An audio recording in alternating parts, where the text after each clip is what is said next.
Hello दोस्तों। तो मैं बहुत समय पहले से वीडियो जो है ला नहीं पा रहा था, थोड़ी गले में प्रॉब्लम थी मेरे।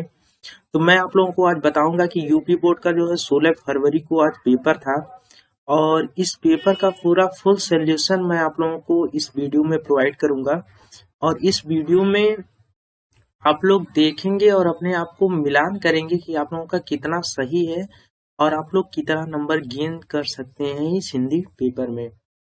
तो आइए, हम किसी डिस्ट्रिक्ट का एक पेपर लिए हैं जिसका कोड है 801, और इसका जो है डीबी, ये पेपर कोड होता है। ठीक, तो हम पेपर कोड लिए हैं और आप लोगों से डिस्कस करते हैं फुल। तो नीचे आते हैं और आप लोगों को दिखाते हैं कि कैसे हम लोग इसमें क्या क्या चीजें अब की बार इंक्लूड हुई हैं नए में। तो हम लोग सिंपली नीचे आते हैं और देखते हैं यहाँ पे 2023 हिंदी का पेपर, जो कि 3 घंटे 15 मिनट का पेपर होता है और पूर्णांक इसका 17 नंबर का होता है। 70 नंबर का टोटल पूर्णांक इसका होता है। 15 मिनट अभ्यर्थी को पढ़ने के लिए दिया जाता है। इसमें जो है अब की बार जो है 2 खंड बनाए गए हैं, एक खंड अ है और एक खंड ब है। अखंड अ में 1 अंक के लिए 20 बहुविकल्पीय प्रश्न दिए गए हैं, जो कि ऑप्शनल रहेंगे। ओएमआर सीट पर आप लोगों को भरने रहता है। और जो खंड अ में और भी चीजें दी गई हैं कि ओएमआर जो सीट मिली होगी आप लोगों को, उस पर कट पिट इरेज नहीं करना है, आप लोगों को व्हाइटनर वगैरह नहीं लगाना, वरना आपका वो सीट जो है वो निरस्त कर दी जाएगी। तो सिंपली आप लोगों को आ जाना है और खंड ब में देखना है कि 50 नंबर का खंड ब बनेगा, जिसमें सभी प्रश्न का उत्तर देना अनिवार्य है आप लोगों को।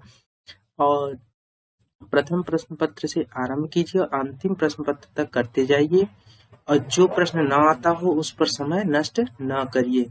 ये पूरा निर्देश जो है यूपी बोर्ड में दिया गया है। तो आप लोगों को चलिए हम बताते हैं कि आप लोगों का पहला क्वेश्चन क्या था। तो हम आ गए हैं ऑप्शनल क्वेश्चन पे, बहुविकल्पीय क्वेश्चन पे, जो कि हम लोगों का आज का पहला क्वेश्चन था। हिंदी यूपी बोर्ड स्टूडेंट्स के लिए पहला क्वेश्चन था कि चिंतामणि के रचयिता कौन है। चिंतामणि के रचयिता जो है कौन है। तो चिंतामणि के रचयिता जो है, चिंतामणि क्या है, एक विधा है जो कि आचार्य रामचंद्र शुक्ल जी ने लिखा है। और चिंतामणि भाग 1 भाग 2 जो कि आचार्य रामचंद्र शुक्ल जी द्वारा लिखा गया है। तो आप लोगों को सिंपली इस पर टिक करना है, और ये आप लोगों को आचार्य रामचंद्र शुक्ल का ऑप्शन सही है। तो पहले का आप लोगों का सी ऑप्शन सही है। दूसरे क्वेश्चन पे चलते हैं। तो दूसरा क्वेश्चन हमारा है कि पंच परमेश्वर कहानी के लेखक कौन है। तो पंच परमेश्वर से आप लोगों को यहीं से थोड़ा अंदाजा लगा लेना चाहिए कि पंच परमेश्वर मीन्स इन दोनों में प 2 बार आ रहा है, तो ये प्रेमचंद्र द्वारा जी लिखा गया रचना है। प्रेमचंद्र ने इसे लिखा है। और आगे चलते हैं। वैसे आप लोग पढ़े होंगे, काफी पेपर बहुत आसान आया था आपकी बार, तो बच्चे रिकॉर्ड तोड़ देंगे, अच्छा नंबर लाएंगे हिंदी में। और जयशंकर प्रसाद का नाटक नहीं है। तो सिंपली आप लोग जानते हैं कि द्रोसामनी तो उनका नाटक है ही है, चंद्रगुप्त है, स्कंदगुप्त, ये सब नाटक ही है जयशंकर प्रसाद का। लहरों के राजहंस यही जो है नाटक इनका नहीं है। यह नाटक जो है मोहन राकेश द्वारा रचित है। तो यही इसमें पूछा गया, जयशंकर प्रसाद का नाटक नहीं है, तो यही नहीं है। ठीक, आप लोगों को इसी पे ट्रिक मारना है, या विकल्प में तीसरा का सी भरना है। चौथे क्वेश्चन में आइए। तो यहाँ पे दिया है कि शेखर एक जीवनी उपन्यास के लेखक कौन है। तो शेखर एक जीवनी ये रचित है जो है अज्ञेय सच्चिदानंद हीरानंद वात्स्यायन अज्ञेय द्वारा रचित है यह रचना। तो चौथे का ऑप्शन आप लोगों को डी लगाना है। पांचवे में आप लोग आ जाइए। पांचवे में आप लोगों को अपनी खबर आत्मकथा जो है पांडे बेचन शर्मा उग्र जी द्वारा रचित है। तो पांचवे का ए आप लोगों को लगाना है।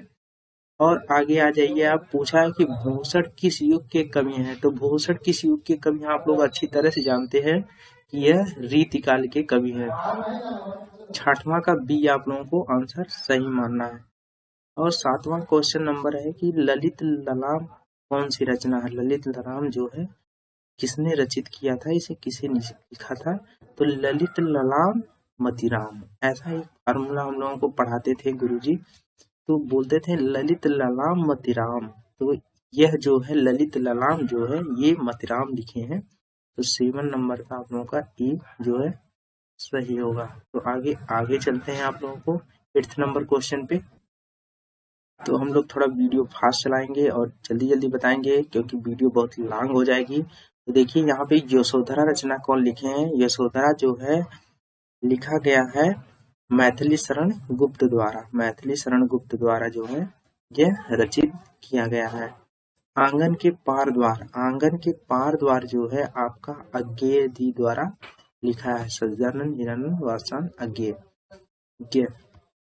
इसके बाद आप लोगों का दीपशिखा एक काव्य संग्रह है जो कि लिखा गया है आप लोगों का महादेवी वर्मा जी द्वारा। महादेवी वर्मा जी द्वारा, जिनका जन्म जो है फर्रुखाबाद में होली के दिन हुआ था। आप लोगों को अच्छी तरह याद होगा इनका जीवन परिचय। अब करुण रस का सभी लोग जानते हैं। करुण मीन्स रोना धोना होता है, तो रोना धोना मीन्स शोक ही होगा। तो 11 नंबर का डी होगा शोक। इसके बाद आप लोगों का चरण कमल बंधव हरिराई। इसमें तो आप लोग समझ रहे होंगे कि चरण कमल बंधव हरिराई, इसमें 3 अर्थ निकल रहे हैं कि चरण जो है कमल के अनुसार होना चाहिए और चरण कमल के अनुसार किसका है। तो इसमें 3 चीजें एक दूसरे पर डिपेंडेंट हैं। तो यह कौन सा अलंकार हो सकता है। तो यह अलंकार है अपना रूपक अलंकार। चरण कमल बंधव हरिराई ऐसे रूपक अलंकार है। तो इसमें एक दिया गया है कि यह सममात्रिक छंद है। इसमें 4 चरण होते हैं, प्रत्येक चरण में 24 मात्राएं होती है। तो आप लोग एकदम अच्छी तरह से जानते हैं कि 24 मात्राएं किस में होती हैं। तो 24 मात्राएं होती है हमारे रोला में और 11 और 13 मात्राओं पर यति होती है। तो हमारा ये आंसर है रोला। ठीक, आगे हम चलते हैं 14 नंबर क्वेश्चन पे। तो हम 14 नंबर क्वेश्चन पे आ चुके हैं। 14 नंबर में पूछा गया कि पर्यावरण शब्द में प्रयुक्त उपसर्ग कौन सा है। तो पर्यावरण में परिधन आवरण होता है, तो यही होगा आप लोगों का पर्यावरण का आंसर 14 नंबर सी। इसके बाद आप लोग महानता में आ जाइए। महानता शब्द में कौन सा प्रत्यय पूछा गया है। तो प्रत्यय लास्ट का होता है, जो किसी भी वर्ड के लास्ट में लगाया जाता है उसे प्रत्यय कहते हैं। तो महानता लगाया गया है, तो महान तो होता है ये, उसमें ता अगर जोड़ दें तो महानता मीन्स उसका विशेषता बतलाता है। तो ऐसे शब्दों में जो ता है लास्ट में यही इसका प्रत्यय है। तो यहाँ पे ता आपका बी नंबर ऑप्शन है, तो बी नंबर ऑप्शन आपका सही होगा 15 का। सुख दुख, रात और दिन, ऐसा जो टॉपिक आता है समास में वह जो है द्वंद्व समास के अंतर्गत आता है। तो यह आप लोगों का सुख और दुख, रात और दिन, सुबह और शाम, ये सब जो है द्वंद्व समास के अंतर्गत आता है। तो 16 नंबर का डी आपका ऑप्शन सही रहेगा। यहाँ पे निम्नलिखित में से अग्नि का पर्यायवाची नहीं है, पूछा गया है नहीं है अग्नि का पर्यायवाची। तो अग्नि का अनल है, पावक है, ज्वाला है। यहाँ पे अनिल नहीं है। अनिल जो है ऑक्सीजन का होता है, जो कि वायु का होता है, हवा का होता है। ठीक, आप लोगों का 17 नंबर का बी ऑप्शन सही है। अभ्युदय का संधि विच्छेद करना है। अभ्युदय का होता है अभिधन उदय, तो ये आप लोगों का नंबर डी ऑप्शन सही है। 18 का डी अभिधन उदय। ठीक, मधु शब्द का पंचमी विभक्ति एवं एक वचन रूप लिखिए। तो मधु का आप लोगों को मधु, मधुभ्या, मधुबी ऐसे आप लोग रूप याद किए होंगे। तो इसका जो है मधु शब्द का पंचमी विभक्ति का एक वचन जो है वो आएगा आप लोगों का मधुनः।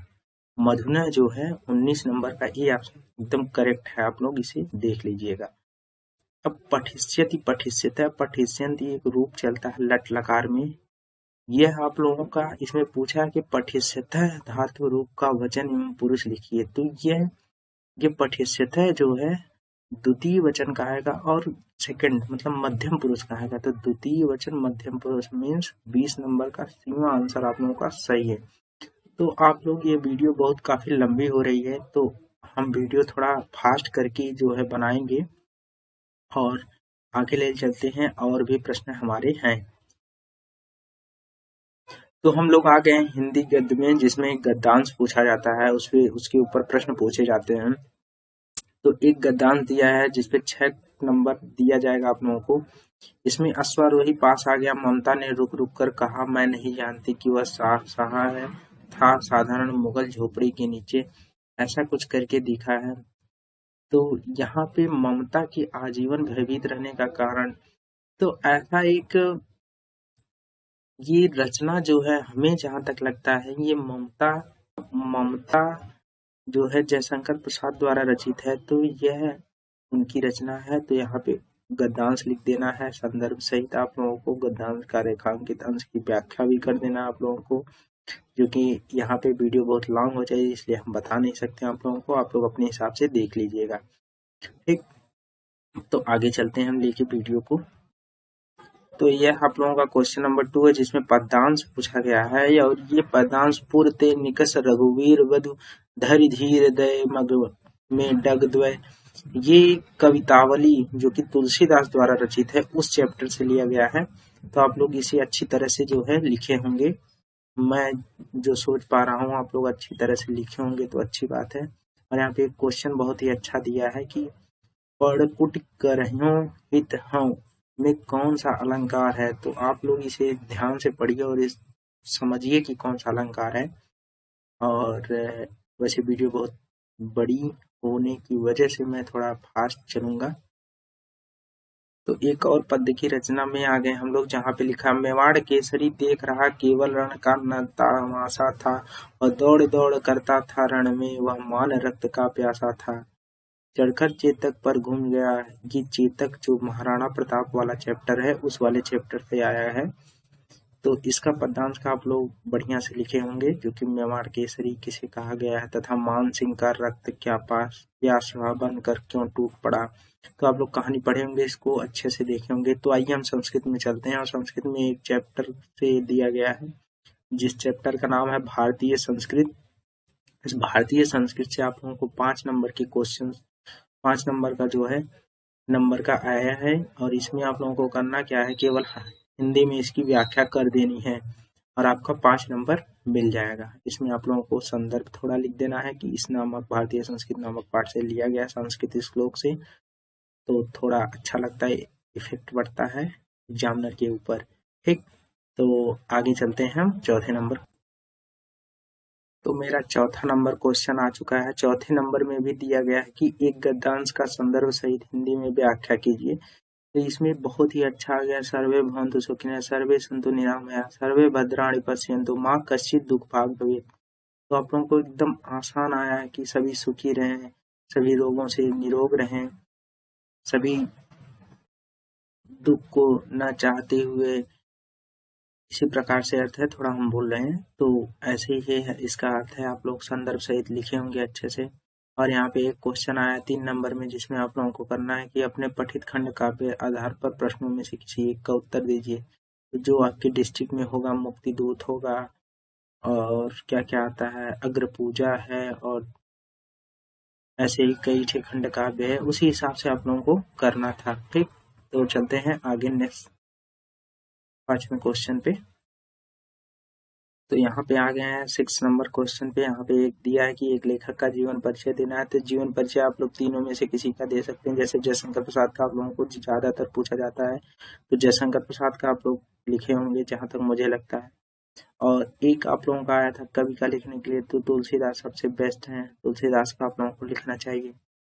और इसके बाद आया है कि अपनी पाठ्य पुस्तक में से कंठस्थ कोई एक श्लोक लिख दीजिए। तो कोई श्लोक आप लोगों को लिखना था जो इस प्रश्न पत्र में न आया हो।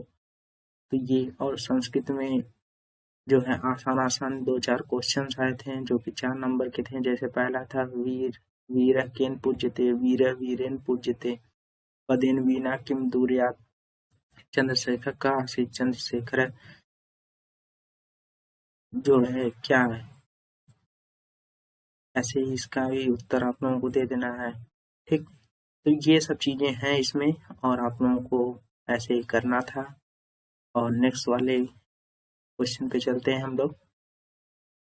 ये जो लास्ट सबसे था जिसमें निबंध लिखना था, जो कि 9 नंबर का था। बहुत बच्चे प्रॉब्लम करके आए हैं कि 9 नंबर का एक क्वेश्चन जो है छोड़ के चले आए समय की वजह से। तो आप लोगों को सबसे बड़ी गलती ये है कि आप लोगों को निबंध नहीं छोड़ना चाहिए था। 9 नंबर का निबंध था। अगर आप लोग 1.5 से 2 पेज भी लिखते हैं तो आप लोगों को निबंध में पूरे के पूरे नंबर मिल जाते हैं।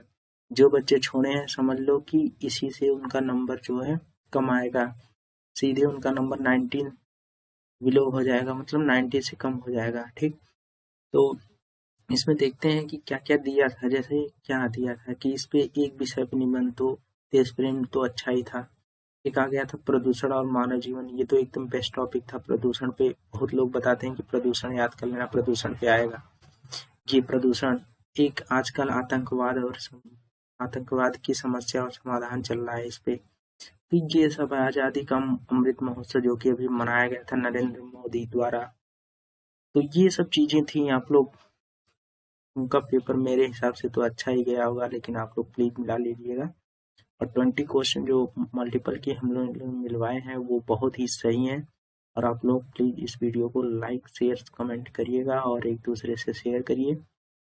नेक्स्ट पेपर में उस पेपर का पूरा जो है सॉल्व हम लेके आएंगे। तो मिलते हैं अगली वीडियो में, तब तक के लिए आप मेरे चैनल पर बने रहिए। ठीक दोस्तों, बाय बाय।